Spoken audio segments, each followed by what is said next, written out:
Alors, Arteris, à la base, c'est une coopérative agricole. Et c'est la coopérative agricole aujourd'hui qui porte le groupe Arteris. Donc Quand vous dites coopérative agricole, il y a combien de personnes dans la société Arteris? Alors, dans la société, dans la coopérative en elle-même, il y a à peu près 1000 salariés. Mais dans le groupe aujourd'hui, il y a 2200 collaborateurs entre la coopérative donc, qui porte le groupe et ses différentes filiales. Avec une structuration aujourd'hui qui est de la filière céréalière, qui est notre métier de base, vers la filière animale et aujourd'hui l'agroalimentaire. Donc il y a une structuration de la filière, enfin une intégration de la filière autour de la coopérative. Donc une coopérative, ça fonctionne comment? Il y a des adhérents, et donc c'est un système à la base de solidarité, de mutualisation au moins, de mutualisation des moyens de production, de commercialisation, des outils techniques pour être plus compétitif, pour faire face aux enjeux environnementaux en ce moment, pour faire face aux problèmes de cours des céréales notamment. Ça permet d'être plus fort, d'avoir des solidarités et d'être plus fort. Ça, c'est là. Je m'occupe de la partie gestion des relations sociales avec Yasmina Bousraou, qui est la DRH du groupe. Donc il faut dire que notre groupe s'est développé de façon assez importante. Si on parle juste sur l'aspect social, enfin volume de salariés, les acquisitions qu'on a fait sur les 2 dernières années ont intégré autour de 450 salariés, avec en parallèle des salariés qui sont présents dans la coopérative et qui sont donc attachés au fonctionnement de la coopérative, qui ont une ancienneté très importante.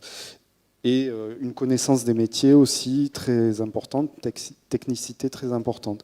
Et on s'est retrouvé avec 2 situations assez parallèles, enfin assez similaires, je veux dire, 2 conflits entre salariés et managers, avec des profils de salariés avec beaucoup d'ancienneté, à la fois sur les managers et les salariés, et des situations dans lesquelles l'organisation de l'entreprise ne permettait pas de séparer les salariés, en tout cas. Et il fallait trouver des solutions pour qu'ils arrivent à travailler ensemble et à retravailler ensemble de façon efficiente, à la fois pour l'entreprise, mais aussi pour qu'ils retrouvent une qualité de vie au travail qui soit satisfaisante. On a d'abord fait les choses dans notre coin, c'est-à-dire qu'on a... vous avez bricolé la morale, un peu de rappel. Voilà. Bon, moi, je suis juriste, hein, donc j'ai fait mon job. J'ai fait mon job. Il y a le règlement qui est là, vous devez respecter l'autre. Voilà, la hiérarchie, le lien de subordination, blablabla. Et puis ça marche pas. Et puis ça marche pas. On a essayé aussi. Ils sont pénibles les gens. On a essayé de faire. On a mis dans la boucle les représentants du personnel. Enfin voilà, tous les moyens que, nous on estimait avoir en interne. Et c'est dans ce cadre-là en fait que on a Yasmina Bousraou a eu l'idée de se tourner vers un médiateur professionnel. Absolument. Donc vous avez vu le médiateur. Ouais. Le médiateur est arrivé. Le médiateur est arrivé, Michel. Quand j'ai rencontré Madame Bousraou en 2014-2015, j'étais stagiaire, puis je me suis pointé face à cette personne avec mon PowerPoint que j'avais tout fraîchement édité, et je lui ai présenté ce que c'était la médiation professionnelle. Et puis les choses ont évolué, je pense qu'il y a eu les rachats à ce moment-là. C'est vrai qu'il y a 2 personnes qui sont en difficulté relationnelle. Et puis, il y a quand même une attente forte de voir à ce que les choses s'arrangent et que les gens puissent à nouveau travailler ensemble et se réconcilier. Voilà, ça c'est le rêve. Voilà, donc ça c'est le rêve qui a pris réalité et à 2 reprises. Et donc aujourd'hui, on est dans une approche peut-être un petit peu différente, où ces expériences ont permis à Arteris d'imaginer effectivement un règlement de conflit, s'il y en a, mais avec des personnes, avec des positionnements différents dans l'entreprise. Alors, ce que tu as dit tout à l'heure, que tu glisses comme ça au passage, c'est que parler 2 fois c'est la reprise de la qualité de la relation telle qu'elle était avant le conflit. Oui. Et c'est souvent ce qui est attendu par les organisations. C'est que, finalement, avant, ça se passait bien. Bon, il y a un conflit. Ah ben, ce qu'on voudrait, c'est qu'ils se réentendent comme ils s'entendaient avant.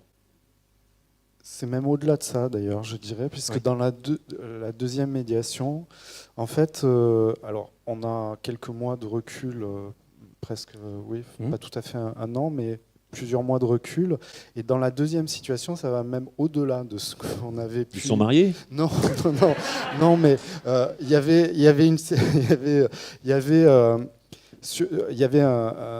disons, un manque d'engagement d'un collaborateur. Et alors, moi, en tout cas, la façon dont je l'analyse, c'est que ce collaborateur-là, il a retrouvé peut-être une valorisation au-delà de son travail, mais de sa personne. Ça a redonné du sens. Ça a redonné du sens à son travail. Et on est dans un niveau d'implication aujourd'hui et de qualité de relations professionnelles, mais aussi de qualité d'implication qu'on n'avait pas imaginé, nous, en tout cas. Donc, alors, on n'a pas un recul de plusieurs années, mais de déjà presque 8 mois à peu près. Et c'est vraiment au-delà de ce qu'on espérait. Nous, notre souci, c'était de régler un conflit parce il devenait envahissant. Il contaminait d'autres... Absolument. Il y avait un risque en plus de contamination très fort sur le service et puis sur d'autres au-delà du service, notamment parce que ce salarié-là utilisait des vecteurs pour communiquer son mal-être qui perturbait au-delà de son service.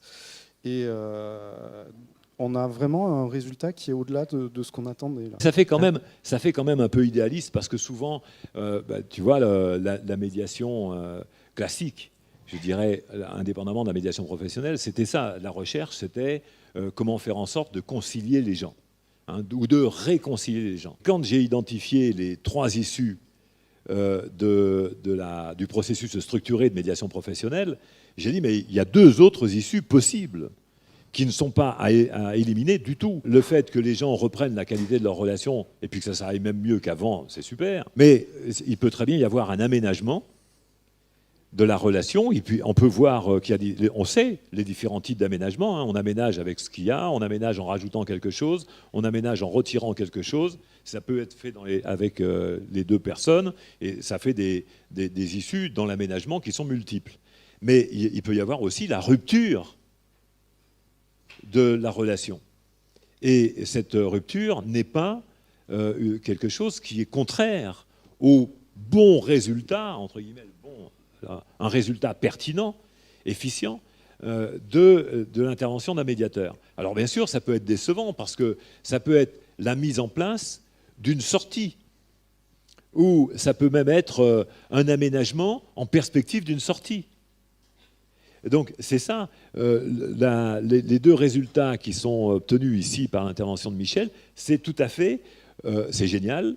Néanmoins, est-ce que l'entreprise ne se dit pas, mais c'est comme ça qu'il devrait toujours résoudre des conflits? Et si un jour vous arrivez à une issue qui ne vous plaît pas, vous allez réagir comment? On n'a pas une obligation, il n'a pas une obligation de résultat à ce que les gens arrivent à retravailler ensemble et effectivement, nous on intègre, en tout cas, Yasmina Bousraou intègre le fait que la médiation puisse aboutir à éventuellement une rupture. Mais à mon sens, ce que va apporter la médiation dans ce cadre-là, c'est que la médiation, la rupture, dans ce cas-là, ne sera pas, je pense, vécue comme un échec. Il y aura une entente. Il y aura une entente sur la rupture, ce qui est quand même assez différent. Et notamment, alors là, c'est la casquette du juriste qui parle, c'est assez différent d'arriver à une rupture qui est une rupture parce que c'est un consensus, quelle que soit la forme juridique qu'elle va prendre d'ailleurs, mais il y a un consensus sur la rupture parce qu'on se dit finalement, effectivement, on a fait le tour et on n'y arrivera pas. C'est assez différent que la rupture se produise dans ce contexte-là ou dans un contexte extrêmement conflictuel où les personnes concernées ne sont pas elles-mêmes arrivées à cette solution-là. Quelles sont les perspectives avec Arteris? C'est que peut-être, pour éviter de se retrouver dans des situations qui sont à l'issue incertaine, qu'on puisse en amont imaginer instruire les personnes. La perspective, ça serait d'apporter une instrumentation d'ingénierie relationnelle auprès de l'encadrement, auprès du personnel, Voilà. peut-être auprès du service juridique qui semble très impliqué et très intéressé, de pouvoir s'approprier aussi les outils de la médiation professionnelle en interne. Voilà, tu as bien résumé. Merci.